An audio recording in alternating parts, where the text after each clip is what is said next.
Hi hello welcome to mantra 5. YS Sharmila ఎంపీగా పోటీ చేయనున్నారా? Kadapa parliament స్థానం నుంచి బరిలో దిగనున్నారా?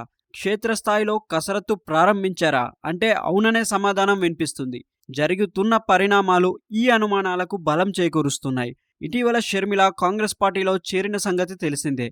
ఆమెకు ఏపీ పగ్గాలు అప్పగిస్తారన్న ప్రచారమూ జరుగుతుంది. వచ్చే ఎన్నికల్లో ఆమె ఏపీలో కాంగ్రెస్ పార్టీ ఉనికిని చాటేందుకు ప్రయత్నాలు ప్రారంభించారు. కడప జిల్లాలో కాంగ్రెస్ నాయకులతో పాటు తటస్థులు వైసీపీ చోట నాయకులకు టచ్లోకి వెళ్లారు. ప్రత్యేకంగా సమావేశమయ్యారు. పార్లమెంట్ ఎన్నికల్లో తాను పోటీ చేస్తానని సంకేతాలిచ్చారు.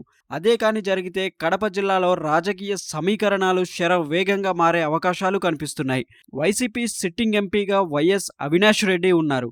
ఆయన మరోసారి పోటీలోకి దిగుతారని ప్రచారం జరుగుతుంది. వివేకానందరెడ్డి హత్య కేసులో ప్రధాన నిందితుడిగా ఆరోపణలు ఎదుర్కొంటున్నా అది ఏమంత ప్రభావం చూపదని వైసీపీ హైకమాండ్ భావిస్తుంది. అందుకే మరోసారి అవినాష్ రెడ్డికి జగన్ గ్రీన్ సిగ్నల్ ఇచ్చినట్లు తెలుస్తుంది. సరిగ్గా ఇదే అవకాశంగా షర్మిల పావులు కలుపుతున్నట్లుగా తెలుస్తుంది. నిజంగా షర్మిల ఎంపీగా పోటీ చేస్తే కడపలో పోటీ రసవత్తరంగా మారే అవకాశాలు కనిపిస్తున్నాయి. అయితే ఒకవేళ కాంగ్రెస్ పార్టీ తరపున ఎంపీగా షర్మిల పోటీ చేస్తే టీడీపీ జనసేన ఏం చేస్తారన్నది ప్రశ్న. వీలైనంత వరకు అక్కడ కూటమి తరపున అభ్యర్థిని బరిలో దించకుండా షర్మిలకు మద్దతు తెలిపే అవకాశం ఉందన్న ప్రచారమూ జరుగుతుంది. ఒకవేళ టీడీపీ జనసేన కూటమి అభ్యర్థి బరిలో ఉంటే ప్రభుత్వ వ్యతిరేక ఓటు చీలి వైసీపీ లాభించే అవకాశం ఉంది. అప్పుడు వైఎస్ అవినాష్ రెడ్డి మరోసారి ఎంపీ కావడం ఖాయం. అలా కాకుండా అవినాష్ గెలుపును అడ్డుకోవాలంటే ప్రభుత్వ వ్యతిరేకత ఓట్లు చీలకుండా నియంత్రించాలి. అలా ఓట్లతో చీలిక రాకూడదంటే టీడీపీ జనసేన కాంగ్రెస్ మధ్య అవగాహన తప్పనిసరి.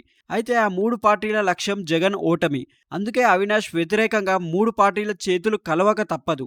అది షర్మిల పోటీ చేస్తే మాత్రమే ఆ ఫార్ములాను ఆ మూడు పార్టీలు అనుసరించే అవకాశం ఉంది. మరి ఏం జరుగుతుందో చూడాలి.